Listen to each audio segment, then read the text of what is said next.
Bienvenue dans cette nouvelle session d'information dont voici le grand titre. À la une de cette édition, la mission de l'Organisation des Nations Unies pour la stabilisation en RDC a fermé ce mardi 25 juin 2024 son bureau de Bukavu, centre névralgique de ces opérations du Sud Kivu.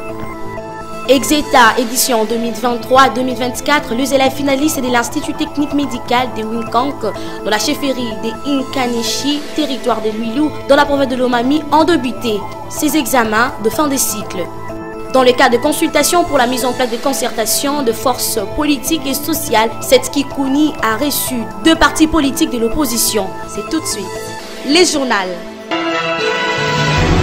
Vous l'avez suivi au sommaire de cette édition, la mission de l'Organisation des Nations Unies pour la stabilisation en République démocratique du Congo a fermé ce mardi 25 juin 2024 son bureau de Bukavu, centre névralgique de ces opérations du Sud Kivu. La cérémonie de clôture a été faite en présence de la chef du gouvernement, Judith Suminwa Tuluka, le gouverneur du Sud Kivu, Jean-Jacques Pouroussi, ainsi que d'autres représentants des Nations Unies. Suivez.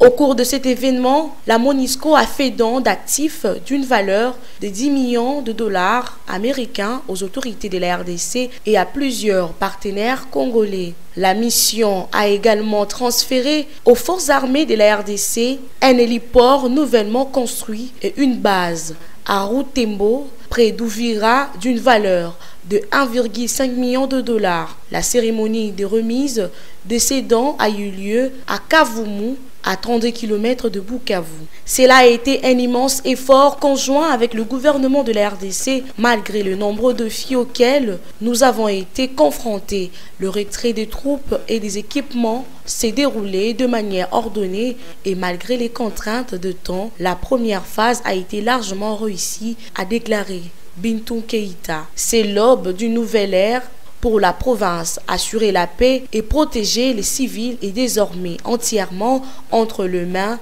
des autorités congolaises qui assument cette responsabilité en étroite coordination avec les communautés et les leaders locaux, avec le soutien des agences, fonds et programmes des Nations Unies qui poursuivent la mise en œuvre de leurs mandats respectifs.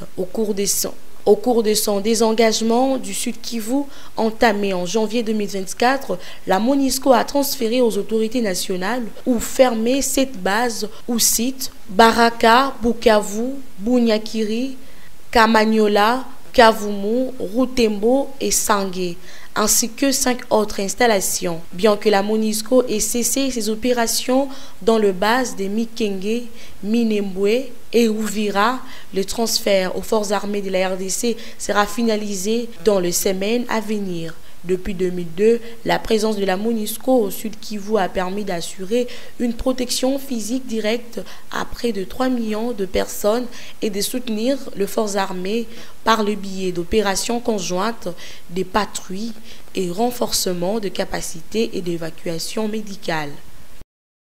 Reportage signé Samuel Kitambala. Les élèves finalistes de l'Institut technique médical de Winkang dans la chefferie de Inkanishi, territoire de Lwilu dans la province de Lomami, ont débuté lundi les examens de fin de cycle. Suivez Thierry Kassongo. Selon Trésor Ngoïmèche, notre correspondant depuis le territoire de Lwilu, comme partout sur l'ensemble du territoire national, les examens se déroulent conformément au calendrier scolaire. C'est le médecin-chef des zones de santé de Winkang, Gaylor Chipong, qui a donné le go de ces épreuves dans des salles de la dite institution en présence des 2 délégués provinciaux, dont l'inspecteur Kabonji Ngoï Delphin et Médard Ngoï, président du jury. Dans son mot avant le lancement, le médecin-chef des zones de santé a félicité le préfet de cette institution, Kapin Johnny, pour son dévouement et ses efforts engagés pour l'émergence en termes d'infrastructures. Il a aussi encouragé et souhaité la bonne chance aux candidats. Le président du jury a à son tour demandé aux candidats à ces épreuves à travailler avec passion et concentration personnelle en vue de mériter la réussite et faire preuve de cela sur le marché d'emploi. Quant à l'inspecteur délégué, il a lu le mot des circonstances dans lesquelles il a rendu hommage au chef de l'État, président de la République Félix-Antoine Tshisekedi Tshilombo, pour son projet Santé universelle qui va, selon ses convictions, se matérialiser dans les très prochains jours. Signalons que l'ITEN Winkong a aligné à ses épreuves 39 candidats, dont 9 filles et 30 garçons. À l'occasion d'un dîner d'État organisé en hommage du président congolais Mahamat Idriss Déby au palais présidentiel de Djamena, ce mardi 25 juillet 2024, le président de la République Félix Tshisekedi a été élevé au rang de Grand Croix et a eu l'honneur d'inaugurer une avenue rebaptisée en son nom. Hervé Ngoy. Le président congolais Félix-Antoine Tshisekedi Tshilombo vient d'être élevé au rang des Grands Croix dans l'ordre national tchadien. Ce 4 juin 2024, c'est à l'occasion d'un dîner politique qui a été organisé au palais présidentiel de Djamena par le président tchadien Mahamat Idriss Déby Itno. Cette distinction honorifique marque à l'échelle tchadienne une distinction plus élevée aux différents ordres nationaux. Pour les présidents tchadiens, ceci est un fruit de plusieurs efforts rendus possibles grâce à ces actions des facilitateurs qui ont longtemps posé des jalons auxquels c'est aux Africains de trouver la solution dans des problèmes africains. Désigné facilitateur par la communauté économique des États d'Afrique centrale, le président congolais s'est impliqué personnellement pour que l'opposant tchadien Succès Masra, visé longtemps par un mandat d'arrêt international et en exil, rentre au pays afin de briguer un poste du Premier ministre. Seules les actions du président congolais ont permis le rétablissement de la paix au Tchad. C'est ainsi que pour immortaliser l'implication du président congolais face à la crise politique au Tchad, une avenue Djamena a été rebâtie par son propre nom, Félix-Antoine Tshisekedi Tshilombo. Longue de 1,6 km, cette artère désormais appelée Félix-Antoine Tshisekedi Tshilombo est un cadeau offert au chef de l'État par le peuple tchadien pour honorer son implication comme facilitateur de la communauté économique des États de l'Afrique centrale dans la résolution pacifique de la crise politique au Tchad. Revenons un peu sur cette journée nationale de poisson. Que retenir de la 57e journée nationale de poisson en République démocratique du Congo, instaurée à 1967. Nous vous laissons découvrir à travers ce récit que vous propose la rédaction. À l'occasion de la célébration de la 57e journée nationale du poisson, le président de la République, Félix-Antoine Tshisekedi Tshilombo, a effectué une visite au débarcadère intégré de Kinkole dans la commune de Lansele. Le débarcadère, dont les travaux sont à l'arrêt depuis des mois à la suite de la montée des eaux du fleuve Congo durant la saison des pluies. Le président de la République est venu s'enquérir de l'évolution des travaux dans ce port de pêche en vue de son inauguration dans les prochains jours, a dit M. Jean-Pierre Tshimanga, le ministre de Pêche et Élevage. Selon le ministre Tshimanga, le chef de l'État s'est dit satisfait de l'avancement des travaux et l'a instruit pour la livraison des intrants aux pêcheurs de Kinkole et de Kisangani dans la province de la Chopo dès la semaine prochaine. Dans le souci de redynamiser et de professionnaliser la filiale pêche en République démocratique du Congo, le président Félix-Antoine Tshisekedi Tshilombo avait décidé de construire un port de pêche dans la cité de pêche de Kinkole, dans la périphérie est de la ville de Kinshasa. Cette initiative procède aussi de son souci de favoriser la production et la consommation locale. Dans une autre actualité, dans le cadre de consultations pour la mise en place de concertations de forces politiques et sociales, cette Kikuni a reçu ce mardi 25 juin 2024 au siège de son parti Piste pour l'émergence Ados Ndombasi et Emmanuel. Hervé Ngoy a signé reportage. Reçu ce mardi 25 juin au siège du parti politique Piste pour l'émergence, parti cher à Seth Kikumbi, Ado Ndombasi, leader de l'alternance politique 2028, s'est dit être engagé pour améliorer les recettes de l'opposition congolaise dans le but d'apporter des résultats positif et significatif dans la vie des Congolais et Congolaises. De son côté, Emmanuel Moutala Mouepou, président du parti activiste pour la démocratie, le libéralisme et le fédéralisme, a invité toute la population congolaise à soutenir l'opposition pour l'avancement concret du pays.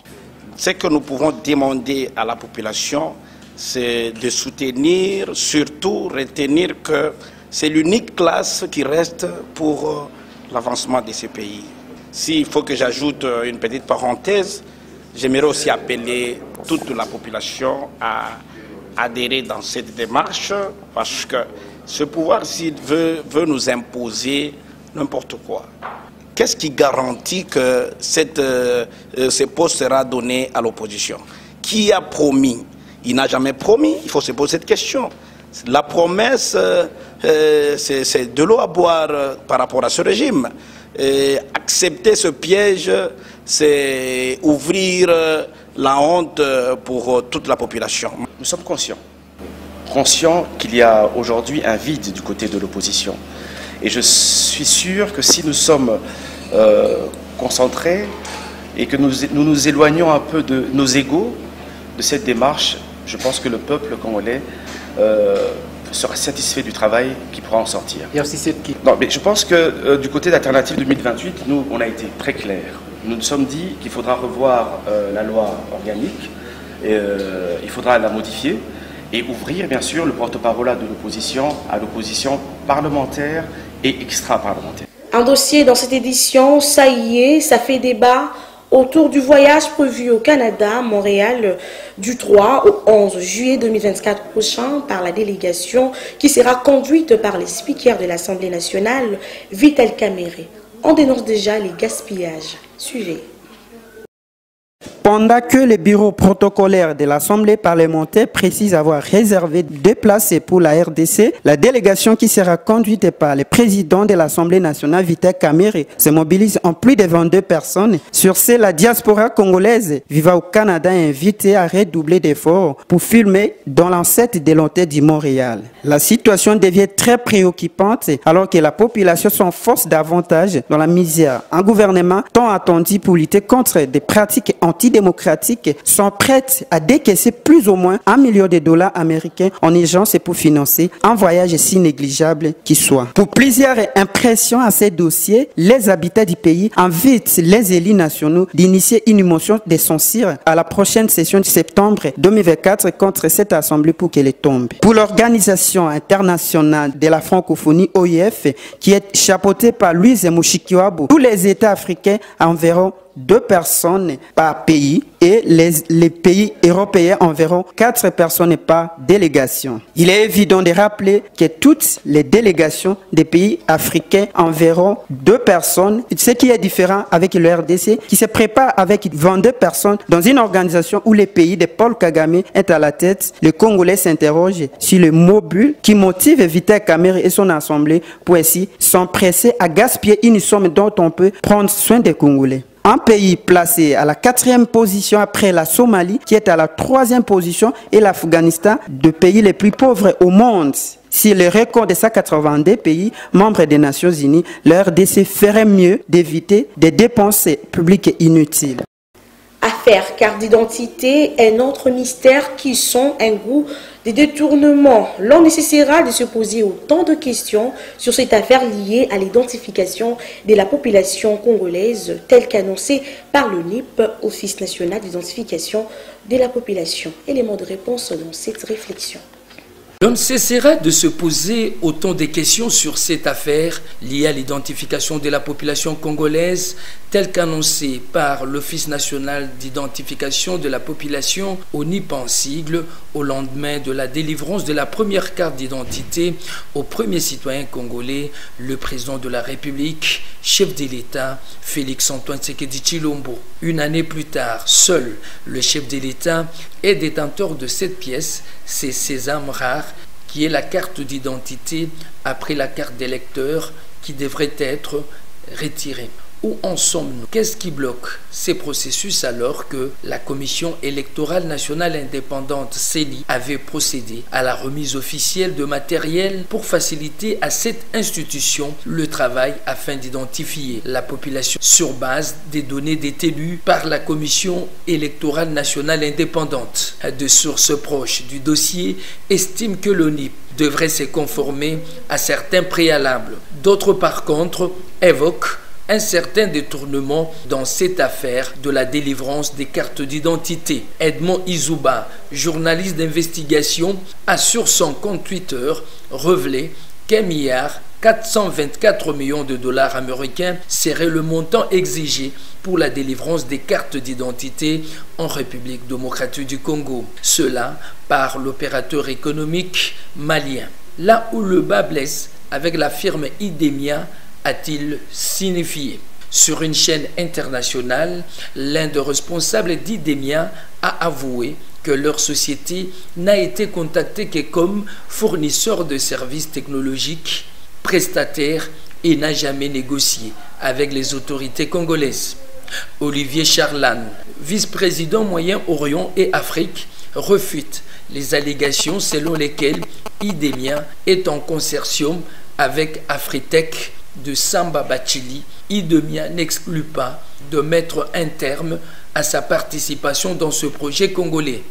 Ce premier élément, outre la question, reste au centre qui avait amené le président de la République dans cette affaire. Dossier à suivre. Merci d'avoir été nôtre pour le compte de cette édition du journal. Voici les rappels des titres. À la une de cette édition, la mission de l'Organisation des Nations Unies pour la stabilisation à RDC a fermé ce mardi 25 juin 2024 son bureau de Bukavu, centre névralgique de ces opérations du Sud Kivu. Exeta édition 2023-2024, les élèves finalistes de l'Institut technique médical de Winkank dans la chefferie de Inkanishi, territoire de Luilou, dans la province de Lomami, ont débuté ces examens de fin de cycle. Merci de nous avoir suivis et merci pour l'attention soutenue. Bon suite de programme sur nos antennes.